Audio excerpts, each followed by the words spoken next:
Hello everyone, welcome back to my channel Maa Vandana chemistry classes.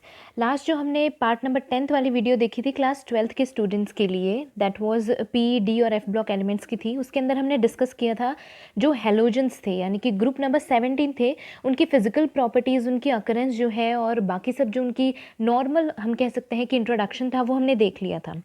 अब जो हम आज वीडियो में डिस्कस करने वाले हैं वो है केमिकल प्रॉपर्टीज़। एंड एक चीज़ और मैं आप सबको क्लियर करना चाहूँगी, मेरे पास बहुत कमेंट्स आते हैं और वो 11th क्लास की वीडियो अपलोड कर देती हूँ तो 12th क्लास के स्टूडेंट्स कहते हैं कि मैम हमारा सिलेबस आप नहीं करवाएंगे क्या, और 12th क्लास के अपलोड कर देती हूँ तो फिर 11th क्लास के स्टूडेंट्स कहते हैं कि मैम आप हमारा सिलेबस नहीं करवाएंगे। डोंट वरी, सबकी वीडियोज़ अपलोड हो रही होती हैं, वो कोई टेंशन वाली बात ही नहीं होती है। दोनों क्लासेस का सिलेबस कंप्लीट करवाऊँगी। और रही बात ये कि आप लोग कह रहे हैं कि हमारा इतना टॉपिक कट करवा दिया है, ये मत करवाइए। देखिए, मैंने स्टार्टिंग में कहा था कि मैं जो है सब सारे टॉपिक कंप्लीट करवाऊंगी, बिकॉज नीट के जो स्टूडेंट्स हैं वो भी मेरी वीडियोस देखते हैं, तो इसलिए उनके लिए बहुत ज़्यादा प्रॉब्लम हो जाएगी अगर मैं वो टॉपिक छुड़वा देती हूँ। आप अपने सिलेबस से मैच कर लीजिए, जो टॉपिक छुड़ा हुआ है, जो आप स्कूल के जो भी स्टूडेंट्स हैं, वो जो टॉपिक आपके रिमूव हो गए हैं वो आप मत पढ़िए, और जो आपके टॉपिक्स हैं इंक्लूडेड हैं आपके सिलेबस में वो आप पढ़ लीजिए, ताकि नीट के जो स्टूडेंट्स हैं उन्हें भी इस तरीके की कोई प्रॉब्लम नहीं हो। ओके, चलो लेट्स स्टार्ट अ वीडियो। हम जो सबसे पहले ग्रुप 17 हम डिस्कस कर रहे थे, मैं यहाँ पे मेंशन कर देती हूँ। ग्रुप 17 हम डिस्कस कर रहे थे और वो भी थे हेलोजन कंपाउंड्स। ठीक है, हेलोजन जितने भी थे वो सब हम डिस्कस कर रहे थे और इसके अंदर हमने फिजिकल प्रॉपर्टीज़ तक कर लिया था। आज जो हम डिस्कस करने वाले हैं that is there chemical properties. ठीक है, और केमिकल प्रॉपर्टीज़ जो है इसके अंदर सबसे पहले इनकी जो प्रॉपर्टीज़ इंक्लूड होती है that is their oxidation state, यानी कि इनकी ऑक्सीडेशन स्टेट है वो किस तरह से चेंज होती है, किस तरह से इनकी ऑक्सीडेशन स्टेट जो है वो कितनी होती है, वो सब हम अब इसके अंदर सबसे पहले देखेंगे। ओके, और जो भी स्टूडेंट्स के मेरे पास मैसेजेस आते हैं कि मैम आपके नोट्स हमारे लिए बहुत हेल्पफुल हैं, गाइज आप लोगों के वो मैसेजेस, आपके जो कमेंट्स होते हैं वही बहुत बहुत ज़्यादा इंपॉर्टेंट है मेरे लिए। आप लोग इतना कह देते हैं कि आपके नोट्स बहुत हेल्पफुल हैं, वही मेरे लिए बहुत ज़्यादा बड़ी चीज़ होती है। इसी तरीके से मेहनत करते रहिए, और जिसका भी नीट में या फिर कोई 11th और 12th के एग्ज़ाम्स दे रहे हैं उनमें उनका अगर बहुत अच्छे मार्क्स स्कोर हो जाते हैं, प्लीज़ मुझे एक कमेंट ज़रूर कर दीजिएगा कि मैम आपकी वीडियोस के अकॉर्डिंग या फिर आपकी वीडियोस देखने के साथ साथ हमारे इतने मार्क्स बने, मुझे बहुत खुशी होगी उससे। चलिए सबसे पहले ऑक्सीडेशन स्टेट देखते हैं। जो हेलोजेंस हैं वो जो भी ऑक्सीडेशन स्टेट एग्जिबिट करते हैं, सबसे पहले तो हमें हेलोजेंस में प्रॉपर्टी ये देखनी होगी कि इन हेलोजेंस के अंदर कितने इलेक्ट्रॉन्स प्रेजेंट होते हैं आउटर मोस्ट शेल्स में। फॉर एग्जांपल अगर हम फ्लोरीन का देख लेते हैं, ओके, फ्लोरीन का एटॉमिक नंबर होता है 9 और इसकी जो इलेक्ट्रॉनिक कॉन्फ़िगरेशन होती है 1s2 2s2 2p 2p 1s2 2s2 2p6 6 7 8 9 10 हो गए, सॉरी 2p5। ओके, यानी कि इनके पी ऑर्बिटल के अंदर सिर्फ और सिर्फ एक इलेक्ट्रॉन की रिक्वायरमेंट है। ठीक है, एक इलेक्ट्रॉन की रिक्वायरमेंट है, यानी कि ये एक इलेक्ट्रॉन एक्सेप्ट कर सकते हैं, यानी हम कह सकते हैं कि ये -1 इलेक्ट्रॉन्स -1 ऑक्सीडेशन तो डेफिनेटली शो करेंगे ही करेंगे। ठीक है, इसके अलावा ये तो है फ्लोरीन की बात, इसके अलावा जो है ब्रोमीन और क्लोरीन, आयोडीन, ये जितने भी एलिमेंट्स हैं इनका साइज बड़ा होने की वजह से ये -1 तो ऑक्सीडेशन स्टेट शो करेंगे ही करेंगे, साथ ही साथ में ये और जो साइज बड़ा होने की वजह से इलेक्ट्रॉन आसानी से रिमूव करते हैं, जिस वजह से ये और जो ऑक्सीडेशन स्टेट शो करते हैं वो होती है +1 +3 +5 एंड +7। यानी कि ये -1 एग्जिबिट, नेगेटिव में -1 एग्जिबिट करने के साथ साथ में प्लस के अंदर ये +1 +3 +5 और +7 ऑक्सीडेशन स्टेट्स भी एग्जिबिट कर सकते हैं। अब देखिए, सबसे पहली चीज़ ये कि एफ जो कह सकते हैं फ्लोरीन जो होता है वो +1 +3 +5 +7 ऑक्सीडेशन स्टेट शो नहीं करता है। क्यों नहीं करता है? क्योंकि इसके बाद में 2p ऑर्बिटल के बाद में कौन सी आएगी next orbital. For an example, अगर इसके पास में 6 हो जाता है, 2p6 हो जाते हैं यहाँ पे एक इलेक्ट्रॉन एक्सेप्ट करने के बाद में, तो नेक्स्ट ऑर्बिटल कौन सी आएगी इसके अंदर? 3s, ऑब्वियस सी बात है। ठीक है, लेकिन होता क्या है, बाकी जो हम ऑर्बिटल्स देखते हैं, ठीक है, बाकी जो हम जितने भी क्लोरीन ब्रोमीन आयोडीन वो देखते हैं, उनके अंदर नेक्स्ट जो है वेकेंट ऑर्बिटल आती है, वो आती है डी ऑर्बिटल। फॉर एग्जांपल हम क्लोरीन का डिस्कशन करते हैं, क्लोरीन का एटॉमिक नंबर होता है 17, तो 1s2 2s2 2p6 3s2 3p6 4s 6 4 10 10 और 6 4 10 11 12 और 13 14 15, 16, 17, 18, एक हमें यहाँ पे कम करना होगा। ठीक है, हो गया 1s2, 2s2, 2p6, 3s2, 3p5, 4s2 और इसके बाद में आती है 3d। 4s2 को हम इसके बाद में लिखते हैं, हम पहले 3d लिखते हैं। ठीक है, तो जब भी आप देखेंगे इस कॉन्फ़िगरेशन को, कैसे, ये वाली कंप्लीट कॉन्फ़िगरेशन देखिए, इसको एक बार रिमूव करेंगे तो ये आ गई 3s, ये आ गई 3p और ये आ गई 3d। 1 2 3 4, okay, 3s 3p 3d। Okay, 3s में है 2 इलेक्ट्रॉन्स, 3p में है 5, 2 3 4 और 5। 3d जो है हमारी वेकेंट है। ये किसकी बात हो रही है? क्लोरीन की। ठीक है, अब इस कंडीशन के अंदर क्लोरीन कौन सी ऑक्सीडेशन शो करेगा, कौन सी ऑक्सीडेशन स्टेट शो कर सकता है? ऑब्वियसली या तो इसमें इस वाली कंडीशन के अंदर -1 शो कर सकता है या फिर +1 शो कर सकता है। -1 का मतलब क्या है? एक इलेक्ट्रॉन एक्सेप्ट कर लेगा, अपना ऑक्टेट कंप्लीट कर लेगा। +1 का मतलब क्या है? एक इलेक्ट्रॉन को रिमूव कर देगा। ठीक है, नेक्स्ट चीज़ जो हमारे पास आती है वो एक्साइटेड स्टेट आती है, यानी ये इलेक्ट्रॉन इसमें ट्रांसफ़र हो सकता है। और जो इसकी इलेक्ट्रॉनिक कॉन्फ़िगरेशन है, ये जो फिलिंग है ऑर्बिटल्स की, वो इस तरीके से बनेगी। ये यहाँ पे 2 इलेक्ट्रॉन्स, 1 2 3 और 4, क्योंकि इसके पास जो इलेक्ट्रॉन था वो ट्रांसफ़र हो गया है यहाँ पे। ठीक है, अब इस कंडीशन के अंदर अब क्लोरीन जो है कौन से ऑक्सीडेशन स्टेट शो करेगा? That is +3। कैसे? 1 2 और 3, ये तीनों इलेक्ट्रॉन्स को वो रिमूव कर सकता है। नेक्स्ट आता है, ये अभी भी अपना एक इलेक्ट्रॉन इसके अंदर ट्रांसफ़र कर सकता है, तो अब बन जाएगी इस तरीके से 1 2 3 4, 2 हो गए हैं इसके अंदर, 1 2 3 और ये 4। क्यों? क्योंकि इस वाला जो इलेक्ट्रॉन है ये इसके अंदर ट्रांसफ़र हो जाएगा। ओके, अब ऑक्सीडेशन स्टेट क्लोरीन कितनी शो करेगा? 1 2 3 4 5, ये हो गई +5 यहाँ पे, यानी 5 इलेक्ट्रॉन ये रिमूव कर सकता है। लास्ट अब इसके अंदर एक और इलेक्ट्रॉन बचता है, वो है ये इसे भी ट्रांसफ़र कर सकता है, लेकिन इसके लिए जो एनर्जी रिक्वायर्ड होगी वो बहुत ज़्यादा रिक्वायर्ड होगी, यानी कि बहुत ज़्यादा अमाउंट में हमें एनर्जी देनी पड़ेगी। ठीक है, 1 2 3 4 5 और 6। अब इस वाला जो इलेक्ट्रॉन है वो आ जाएगा यहाँ पे और अब हो जाएगी +7, यानी 1 2 3 4 5 6 7, 7 इलेक्ट्रॉन्स इसके अंदर वो अपने रिमूव कर सकता है। इस वजह से बाकी के जो ब्रोमीन, क्लोरीन, आयोडीन है वो +1 +3 +5 और +7 ऑक्सीडेशन स्टेट शो करते हैं, वो इसकी वजह से शो करते हैं। यानी वो अपने जो भी इलेक्ट्रॉन्स हैं उन्हें 3d ऑर्बिटल्स के अंदर इजीली एक्साइट कर सकते हैं और एक्साइट करने के बाद में वो इजीली अपनी ऑक्सीडेशन स्टेट्स को एक्सटेंड कर सकते हैं, जबकि फ्लोरीन के अंदर ऐसा कुछ भी नहीं होता, इसलिए फ्लोरीन जो है हमेशा -1 ऑक्सीडेशन स्टेट शो करता है। अब एक चीज़ आपको हमेशा ध्यान रखनी होगी कि इलेक्ट्रॉन्स का ट्रांसफ़र हमेशा सेम प्रिंसिपल क्वांटम वैल्यूज़ के अंदर ही होता है। जैसे कि अगर 3 प्रिंसिपल क्वांटम नंबर से ट्रांसफ़र हो रहा है तो 3 में ही होगा। ओके, कभी भी 3 से 4 में नहीं हो सकता, बिकॉज एनर्जी गैप बहुत ज़्यादा हो जाता है, जिस वजह से इलेक्ट्रॉन्स अपनी जो कह सकते हैं इलेक्ट्रॉन्स ट्रांसफ़र नहीं कर पाते हैं और उतना लेवल जो है एनर्जी का हम नहीं दे पाते हैं। ठीक है, इसलिए ये चीज़ हमेशा ध्यान रखिएगा कि जब भी इलेक्ट्रॉन्स का ट्रांसफ़र होगा वो सेम प्रिंसिपल क्वांटम नंबर के अंदर ही होगा, डिफरेंट क्वांटम नंबर्स के अंदर नहीं हो सकता है। ये थी इनकी कह सकते हैं केमिकल प्रॉपर्टी में फर्स्ट ऑक्सीडेशन प्रॉपर्टीज़। ठीक है, ऑक्सीडेशन स्टेट। नेक्स्ट जो अब हम डिस्कस करने वाले हैं that is their anomalous behaviour of fluorine. हमने हर एक ग्रुप के अंदर डिस्कस किया है कि कौन सा ग्रुप जो है, ग्रुप के जो फर्स्ट एलिमेंट जो होता है वो ऑब्वियसली क्या करता है, कुछ ना कुछ एनोमलस प्रॉपर्टीज़ शो करता है। अभी इसके अंदर भी वही होगा। हम जो प्रॉपर्टीज़ देख रहे हैं वो देखेंगे एनोमलस प्रॉपर्टीज़। एनोमलस का मतलब मैंने आपको क्या बताया था?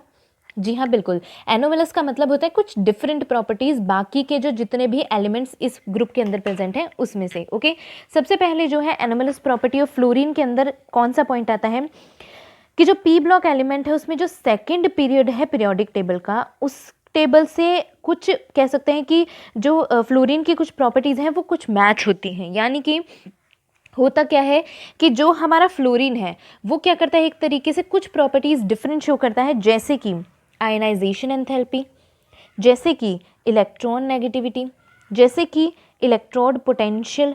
ये सारी की सारी प्रॉपर्टीज़ जो होती हैं वो हेलोजेंस के कंपैरिजन में, यानी जितने बाकी के हेलोजेंस हैं, ब्रोमीन, क्लोरीन, आयोडीन, एस्टेटिन, इन सब से इनकी जो प्रॉपर्टी है किसकी, फ्लोरीन की, वो थोड़ी डिफरेंट पड़ती है। कौन सी वाली? ये प्रॉपर्टीज़। क्यों? क्योंकि सबसे पहला एलिमेंट है और सबसे ज़्यादा इलेक्ट्रोनेगेटिव एलिमेंट है, इस वजह से इसकी जो कुछ प्रॉपर्टीज़ हैं वो ज़्यादा ही डिफरेंट आती हैं, ठीक है। ऑल्सो क्या है, जो आयनिक हम कह सकते हैं कि जो आयनिक और कोवलेंट रेडियाइज हैं, मेल्टिंग पॉइंट है, बॉइलिंग पॉइंट है, एंथैल्पी ऑफ डिसोसिएशन है, इलेक्ट्रॉन गेन एंथैल्पी, ये सारी की सारी क्वाइट लो है देन एक्सपेक्टेड। यानी बाकी जितने भी एलिमेंट हैं, इन सब एलिमेंट के कंपैरिजन में ये जो क्वालिटीज़ हैं या ये जो प्रॉपर्टीज़ हैं, कौन सी, आयनिक या फिर ionic radii, covalent radii, melting point, boiling point, okay, जो बॉन्ड डिसोसिएशन एंथैल्पी, मैं इन सबको शॉर्ट फॉर्म में लिख रही हूँ, समझ आएगा, bond dissociation enthalpy and electron gain enthalpy, ये सब जो प्रॉपर्टीज़ हैं ये बाकी इन सब एलिमेंट के कंपैरिजन में बहुत ज़्यादा लो हैं, ठीक है। ये इनका एक कह सकते हैं कि डिफरेंट है। नेक्स्ट जो आती है कि ये सारी की सारी प्रॉपर्टीज़ जो है ये डिफरेंट क्यों है बाकी एलिमेंट से, बिकॉज इनका एनोमलस बिहेवियर, इनका स्मॉल साइज़ बताता है, ठीक है।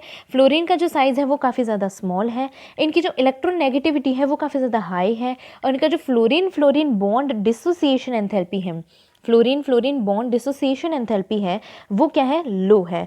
साथ ही साथ में जो है इनके पास में डी ऑर्बिटल्स की जो है नॉन अवेलेबिलिटी है, ठीक है, डी ऑर्बिटल्स की नॉन अवेलेबिलिटी है। ये सारे के सारे पॉइंट्स जो हैं ये फ्लोरीन के ऊपर लागू होते हैं, ये आपको ध्यान रखने हैं, ठीक है। ये है कुछ एनोमलस प्रॉपर्टीज़ ऑफ फ्लोरीन जो कि आपके लिए बहुत ज़्यादा ज़रूरी थी समझनी, या फिर आपके लिए जाननी बहुत ज़्यादा ज़रूरी थी, बिकॉज इनसे है क्वेश्चंस काफ़ी ज़्यादा आते हैं कि कुछ एनोमलस प्रॉपर्टीज़ जो है फ्लोरीन की वो एक्सप्लेन करिए। अब जो हम टॉपिक डिस्कस करने वाले हैं ये हमारा जो केमिकल प्रॉपर्टीज़ हैं यहीं पे जो है कंप्लीट होती हैं। अब जो हम टॉपिक देखेंगे, थर्ड टॉपिक जो है हमारा, जो काफ़ी इंपॉर्टेंट है और एग्ज़ाम पॉइंट ऑफ व्यू से भी काफ़ी ज़रूरी है, that is the oxa acids of halogens. Oxa acids का मतलब क्या होता है, सबसे पहले तो ये है कि जितने भी ऑक्सीजन के कंपाउंड्स बनेंगे किसके साथ में, हैलोजन के, ऑक्सा एसिड्स ऑफ हैलोजेंस, ठीक है। अब इसके अंदर हमें जो मेन चीज़ डिस्कस करनी है वो ये है कि जो भी हैलोजेंस हमारे बनेंगे उसमें कितने तरह के ऑक्सा एसिड्स बनते हैं, ठीक है। इसमें 4 से लेके 5 एलिमेंट्स तक के हम कह सकते हैं ऑक्सा एसिड्स बनते हैं, लेकिन उससे पहले हमें कुछ डिस्कस कर लेना चाहिए कि ऑक्सा एसिड्स किस तरह के बनते हैं, ओके। देखिए सबसे पहले ये है कि हमें पता है कि सबसे पहले हैलोजेंस की देख रहे हैं। हैलोजेंस में हमें पता है कि फ्लोरीन जो है उसका इलेक्ट्रोनेगेटिविटी ज़्यादा है, साइज स्मॉल है, बहुत बार रिपीट होती है ये चीज़, तो उस वजह से क्या है, HOF जो है वो सबसे फेमस हम कह सकते हैं कि एक तरीके का ऑक्सा एसिड बनता है फ्लोरीन का, जिसे कहा जाता है फ्लोरिक एसिड या फिर जिसे कहा जाता है हाइपोफ्लोरस एसिड, ठीक है, जो कि है HOF। ये जो है बहुत इंपॉर्टेंट है, इसके इंडस्ट्रियल यूजेस जो हैं वो काफ़ी सारे हैं, क्योंकि इसमें क्या होता है कि इस एसिड को मोस्टली जो है बहुत सी चीज़ों में मैन्युफैक्चरिंग करने के लिए एज कह सकते हैं कि साइड प्रोडक्ट के फॉर्म में डाला जाता है, ठीक है, तो इसलिए इसका बहुत ज़्यादा यूज़ होता है। अदर हैलोजन जो होते हैं वो काफ़ी ज़्यादा बनते हैं और उनको आइसोलेट करके प्योर फॉर्म में कर लिया जाता है। ये जो था, ये मेन फॉर्म जो इसके अंदर, मेन जो एसिड इसके अंदर बनता है वो मैंने आपको बताया, that is the fluoric acid इसको बोला जाता है, या फिर hypofluorous acid, that is HOF। अब देखिए इसके अंदर आगे के हम जितने भी कह सकते हैं कि हमारे हैलोजेंस के जितने भी ऑक्सा एसिड्स बनते हैं उनको हम डिस्कस करते हैं। नेक्स्ट जो बनता है वो हमारा बनता है, ये फर्स्ट हो गया। सेकंड जो हमारा बनता है that is hypochlorous acid, okay, hypochlorous acid. अब देखिए हाइपोक्लोरस एसिड के अंदर इसका फॉर्मूला जो होता है वही नॉर्मली हाइपोक्लोरस एसिड, और इसका स्ट्रक्चर आप देखेंगे तो आपको समझ ही आ जाएगा। ये हाइड्रोजन है, ये ऑक्सीजन है और ये क्लोरीन है, ये है हमारा हाइपोक्लोरस एसिड। दैट इज़ ये हाइपोक्लोरस एसिड जो होता है इसका मोस्टली यूज़ किया जाता है, हम कह सकते हैं कि कुछ कुछ रीएजेंट्स के अंदर यूज़ किया जाता है, बाकी ज़्यादा इनका यूज़ नहीं होता है, ठीक है। हाइपोक्लोरस एसिड जो होता है वो काफ़ी ज़्यादा मेनली इसी तरीके से इंडस्ट्रीज़ में यूज़ किया जाता है। नेक्स्ट जो हमारा आता है that is third one is chlorous acid, that is HClO2, ठीक है। दैट इसका स्ट्रक्चर जो होता है वो इस तरीके से होता है, Cl और डबल बॉन्ड O, ठीक है। यहाँ पे ऑक्सीजन डबल बॉन्ड बना रहा है, यहाँ पे ऑक्सीजन डबल बॉन्ड बना रहा है। इसका जो नेम होता है वो मैंने आपको क्या बताया, क्लोरस एसिड। देखिए इससे रिलेटेड क्वेश्चंस वैसे ज़्यादा नहीं आते, और RBSC के जो स्टूडेंट्स हैं उनके उसके अंदर हटा दिया गया है इसको, ये नहीं पूछे जाते हैं ऑक्सा एसिड जो है मोस्टली। CBSC का भी शायद, CBSC के अंदर भी इसको रिमूव कर दिया गया है, तो जो नीट के स्टूडेंट्स हैं उनके लिए बहुत ज़्यादा ज़रूरी है। नेक्स्ट आता है क्लोरिक एसिड, क्योंकि इसमें स्ट्रक्चर पूछी जाती है जो भी नीट के एस्पिरेंट्स हैं। क्लोरस एसिड है उसका होता है HClO3, दैट इज़ इसकी जो स्ट्रक्चर होती है ये Cl यहाँ प्रेजेंट होता है, ये एक ऑक्सीजन और ये एक हाइड्रोजन इस तरह से जुड़ता है, और जो बाकी बचे 2 ऑक्सीजन है वो इस तरह से जुड़ते हैं। इसका नाम क्या बताया मैंने आपको? Chloric acid. ओके, इसका नाम है क्लोरिक एसिड। नेक्स्ट जो हमारे पास में आता है दैट इज़ फिफ्थ वन जो है हमारे पास में वो है पर क्लोरिक एसिड। पर क्लोरिक एसिड जो है ये बहुत ज़्यादा यूज़ में होता है। HClO4 जिसे बोला जाता है, एक तरीके का स्ट्रॉन्ग एसिड माना जाता है इसको, और इसके भी हम कह सकते हैं कि काफ़ी यूजेस हैं, लेकिन बहुत ज़्यादा स्ट्रॉन्ग एसिड होने की वजह से इसके बहुत डाइवर्स यूजेस हैं। मतलब कह सकते हैं कि कुछ बहुत क्रिटिकल कंडीशंस के अंदर ही इसको यूज़ किया जाता है। पर क्लोरिक एसिड है इसका नेम। ओके, ये हो गए हैं हमारे 5 के 5 जो हमारे ऑक्सा एसिड्स आते हैं। इसी तरीके से जो है ब्रोमीन के और इसी तरीके से जो है आयोडीन के बनते हैं, लेकिन क्लोरीन के जो होते हैं वो ज़्यादा स्टेबल होते हैं उनके कंपैरिजन में। ठीक है, अब हम देखते हैं कुछ इंटर हैलोजेंस कंपाउंड, किसके? फ्लोरीन के। इसका main topic inter halogens compound जो है ये आपसे कह सकते हैं डेफिनेशन की फॉर्म में भी पूछे जा सकते हैं कि इंटर हैलोजन कंपाउंड्स क्या होते हैं, और साथ ही साथ में आपसे कोई भी एक इंटर हैलोजन कंपाउंड का हम कह सकते हैं कि स्ट्रक्चर पूछी जा सकती है। देखिए, सबसे पहले हमें समझना होगा कि इंटर हैलोजन कंपाउंड्स क्या होते हैं। देखिए, इंटर हैलोजन कंपाउंड्स जो होते हैं इनके काफ़ी ज़्यादा यूजेस भी हैं, और साथ ही साथ में इंटर हैलोजन कंपाउंड जो हैं वो काफ़ी ज़्यादा काम में भी लिए जाते हैं। देखिए, जैसे सबसे पहले इंटर हैलोजन कंपाउंड क्या होते हैं वो हमें समझना है। इंटर हैलोजन कंपाउंड क्या होते हैं? जब 2 डिफरेंट हैलोजन रिएक्ट करते हैं एक दूसरे से। ठीक है, 2 डिफरेंट हैलोजन्स। ठीक है, इसमें कोई और दूसरा कंपाउंड नहीं होता, इसके अंदर सिर्फ और सिर्फ हैलोजन्स होते हैं। यानी कि जब 2 हैलोजन्स एक दूसरे के साथ में रिएक्ट करते हैं तो एक इंटर हैलोजन कंपाउंड बनता है। ठीक है, उसका जो फॉर्मूला होता है, यानी कि नॉर्मली जो उनको रिप्रेजेंट करने का तरीका होता है वो होता है एक्स डैश। ठीक है, मोस्टली जो इंटर हैलोजन कंपाउंड्स बनते हैं वो इसी फॉर्मूले के बनते हैं, x dash 3, x dash 5 and x dash 7। देखिए, अब इसके अंदर आप एक चीज़ नोटिस करेंगे कि जो इनकी ऑक्सीडेशन स्टेट थी दैट इज़ +1, +3, +5 एंड +7, बिल्कुल उसी ही कॉम्बिनेशन के यहाँ पे इंटर हैलोजन कंपाउंड बन रहे हैं, यानी कि वही इंटर हैलोजन कंपाउंड स्टेबल होते हैं। अब देखिए, इनकी जो फॉर्मूलाज बने हैं इनको नॉर्मल फॉर्म्स के अंदर मैं आपको लिख के दिखाती हूँ। एक्स डैश है, मीन्स इसका जो इंटर हैलोजन कंपाउंड बनता है वो बनता है ClF या फिर BrF या फिर इसके अंदर जो है ICl। ठीक है, यानी कि हुआ क्या, इसमें X कौन सा हुआ? Cl, और X डैश कौन सा हो गया? फ्लोरीन। Br जो है, Br कौन सा हुआ? Br जो है वो X हो गया, F जो हो गया वो X डैश हो गया। ठीक है, इसी तरीके से X डैश 3 वाले जो बनते हैं वो आपको बताती हूँ मैं। एक इसके अंदर बनता है IBr, वो भी बहुत ज़्यादा इंपॉर्टेंट है। अब X डैश 3 वाले जो बन रहे हैं वो है ClF3, नेक्स्ट है BrF3, नेक्स्ट है IF3, नेक्स्ट है ICl3। ये इसके अंदर मोस्टली बनते हैं। नेक्स्ट जो हमारे 5 के अंदर बनते हैं वो काफ़ी स्टेबल होते हैं। उसमें सबसे स्टेबल जो होता है वो होता है IF5, फिर है BrF5, फिर है ClF5। ओके, लास्ट जो हमारा मोस्ट 7 वाला जो इसके अंदर सिर्फ और सिर्फ एक ही इंटर हैलोजन कंपाउंड बनता है और वो बनता है IF7। ठीक है, और ये काफ़ी ज़्यादा इंपॉर्टेंट होता है और काफ़ी ज़्यादा इसके यूजेस भी हैं। ठीक है, अब देखिए इनको हम स्टडी करते हैं ये किस तरीके से बनते हैं। सबसे पहले मैं आपको एक चीज़ बता देती हूँ कि जब भी हैलोजन्स बनते हैं उसमें ये जो X बनता है ये जो होता है ये हैलोजन लार्जर साइज़ का होता है, और जो X डैश होता है, X डैश जो होता है वो हमेशा स्मॉल साइज़ का होता है।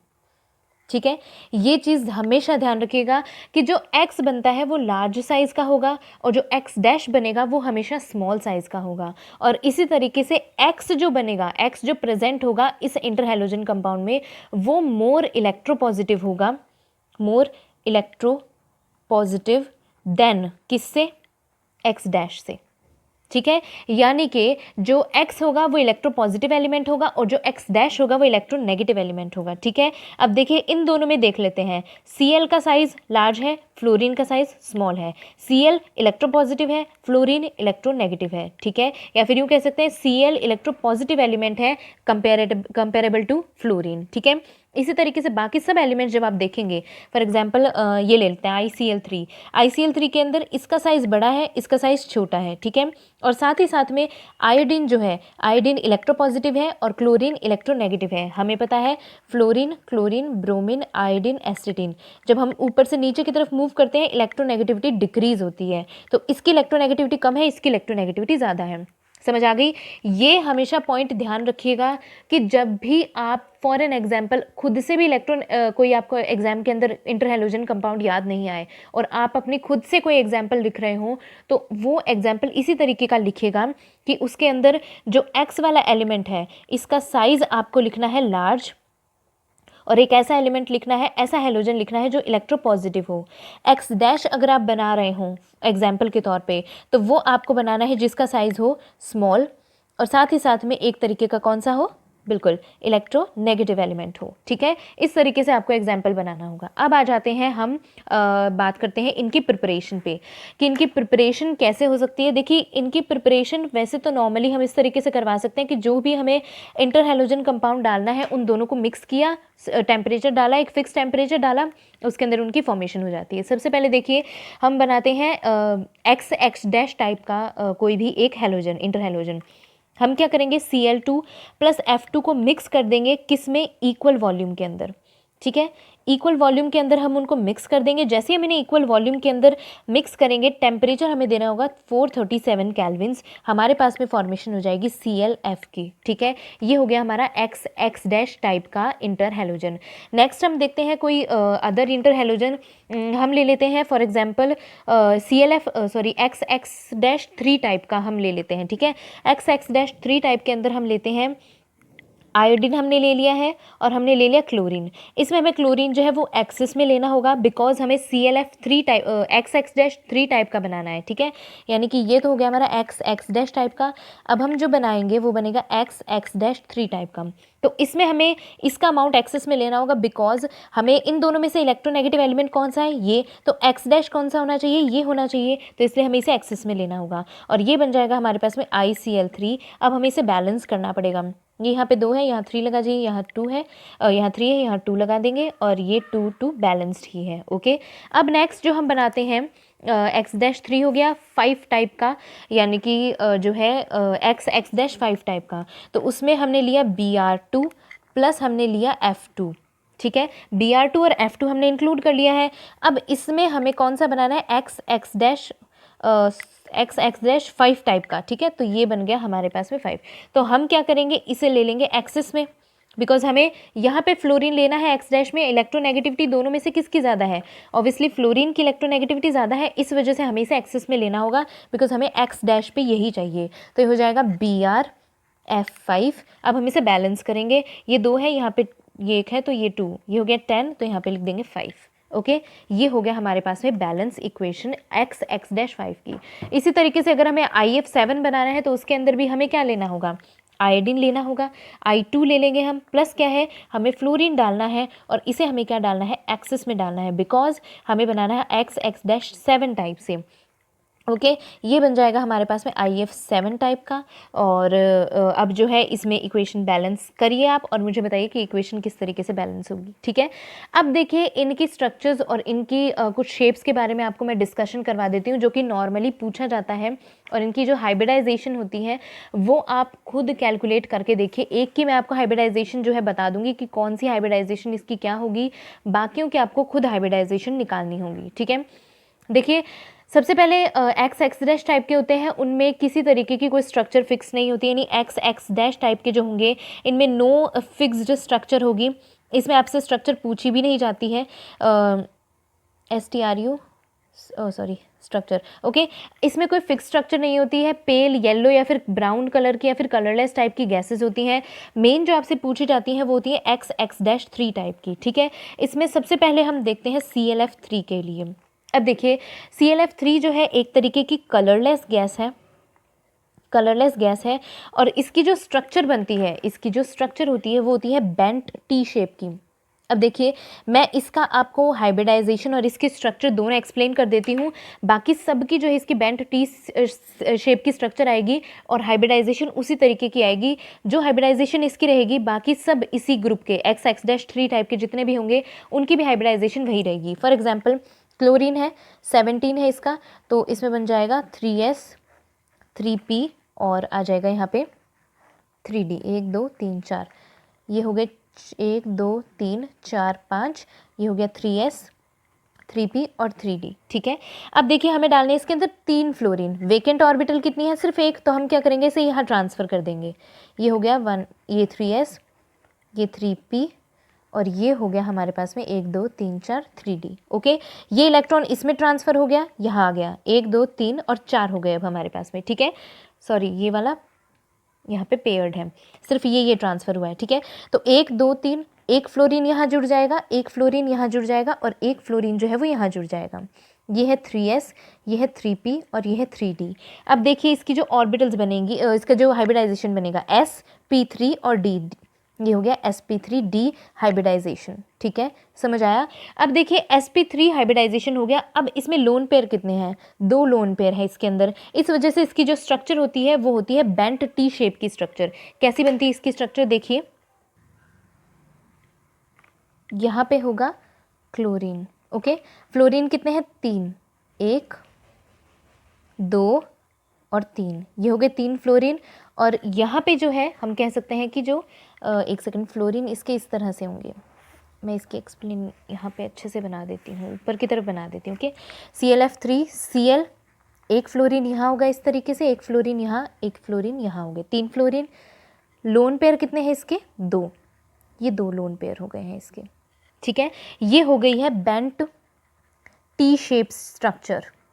ओके, यही हर एक एलिमेंट की, हर एक इंटरहैलोजन कंपाउंड की प्रेजेंट होगी। जैसे ClF3 है, इसी तरीके से जो नेक्स्ट बनेगी, नेक्स्ट हमारी जो हाइब्रिडाइजेशन होगी किसकी, जो हमने और एलिमेंट्स लिए थे BrF3। ठीक है, BrF3 की भी हाइब्रिडाइजेशन sp3d होगी और उसकी स्ट्रक्चर भी बेंट टी शेप होगी। इसी तरीके से IF3, इसकी भी हाइब्रिडाइजेशन sp3d, ICl3, इनकी भी हाइब्रिडाइजेशन sp3 ही होगी। ओके, ये सारे के सबकी इन जो XX-3 है इन सब की स्ट्रक्चर, इन सब की हाइब्रिडाइजेशन sp3d होगी और इनकी जो स्ट्रक्चर होगी वो बेंट टी शेप की होगी। ओके, नेक्स्ट आते हैं अब XX-5 पे। अब इसमें जो XX-5 वाले देखेंगे, इसमें हम सबसे पहले जो एग्जाम्पल लेते हैं वो है IF5 का। ठीक है, IF5 का जब हम एग्जाम्पल ले रहे हैं तो इसमें आपके हाइब्रिडाइजेशन बता देती हूँ किस तरीके से बनती है इनकी हाइब्रिडाइजेशन। आयोडीन हो गया, आयोडीन का एटॉमिक नंबर कितना होता है? सोचिए, इतने में इसकी जो है हाइब्रिडाइजेशन आपको बना के बता देती हूँ। एटॉमिक नंबर जो होता है आयोडीन का वो भी बिल्कुल मतलब कह सकते हैं कि सेम ही इनकी इलेक्ट्रॉनिक कॉन्फ़िगरेशन होती है। ठीक है, मतलब ऑब्वियसली इनकी p ऑर्बिटल में 5 ही इलेक्ट्रॉन्स होंगे। ठीक है, तो आयोडीन का जो एटॉमिक नंबर होता है वो होता है 53। ठीक है, 53 होता है और इनकी जो इलेक्ट्रॉनिक कॉन्फ़िगरेशन बनती है, जो इनकी इलेक्ट्रॉनिक कॉन्फ़िगरेशन, एक चीज़ और ध्यान रखनी है आपको, जब इनकी इलेक्ट्रॉनिक कॉन्फ़िगरेशन बनाएंगे तो फॉर एग्जांपल हमने लिया है फ्लोरीन, फिर क्लोरीन, ब्रोमीन और आयोडीन। तो फ्लोरीन के अंदर तो होता है 2s2p, क्लोरीन के अंदर होता है 3s3p, ब्रोमीन में होगा 4s4p और आयोडीन में होता है 5s5p। ठीक है, तो 5s 5p और 5d। ठीक है, समझ आ गया? अब जब हमें क्या करना है, 5 हमें इसमें फ्लोरीन डालने हैं तो हमें एक ये ट्रांसफ़र करना होगा, तो यहाँ ट्रांसफ़र हो जाएगा, तो 1 2 3 और एक हमें ये ट्रांसफ़र करना होगा। तो उससे जो इलेक्ट्रॉन्स बनेंगे इसमें वो बनेंगे कुछ इस तरह, 1 2 3, ये दोनों हमने आगे ट्रांसफ़र कर दिए हैं यहाँ पे। ये हो गया 5s, ये हो गया 5p और ये हो गया 5d। ओके, तो 1 2 3 4 5, अब इसमें हमें 5 फ्लोरीन जो है डालने हैं। ये 5 फ्लोरीन इसके अंदर डाल दिए हैं हमने। अब देखिए इसकी हाइब्रिडाइजेशन क्या हुई है। अब इसकी हाइब्रिडाइजेशन हो गई है sp3d2 हाइब्रिडाइजेशन। ठीक है, और इसकी जो स्ट्रक्चर आती है वो इसकी स्ट्रक्चर होती है स्क्वायर पिरामिडल।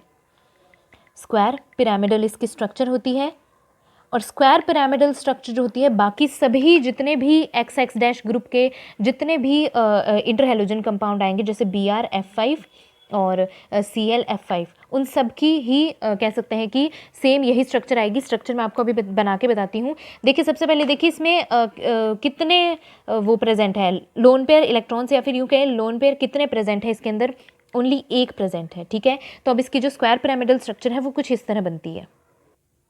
ये होगा यहाँ पे आयोडीन, यहाँ पे होगा इसका लोन पेयर, एक लोन पेयर, और जो इसकी स्ट्रक्चर बनेगी 1 2 3 4 5, ये बन गया IF5। ये हो गई स्क्वायर पिरामिडल स्ट्रक्चर।